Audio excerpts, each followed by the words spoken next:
Tai iškilmingiausia akimirka per visą Šakių arenos gyvavimo istoriją. Į aikštės palubės kyla 4 kart Europos, 2 kart pasaulio ir kartą olimpinio čempiono Modesto Paulausko marškinėliai. Aš manyčiau, tai didelis mano, kaip sakant, indėlio į Šakių krepšinį toks įvertinimas ir aukštas pagerbimas.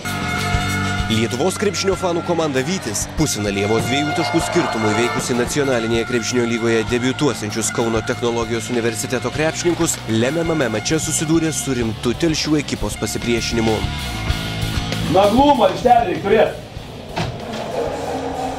Gynybą, aš sakau, gynyboje būsit kas nors toksai leisi, nežais. Tikrai. Tikrai nežais.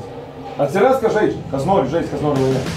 Trečiasis kėlinys jau buvo visiškai kitoks. Jį laimėjęs 14 taškų skirtumų Vytis laimėjo ir rungtynes 76-69. Komandos kapitonas Paulius Belevičius kėlė į viršų pirmąjį trofėjų šiame sezone ir kaip sėkmės priežastį vardijo komandinį žaidimą.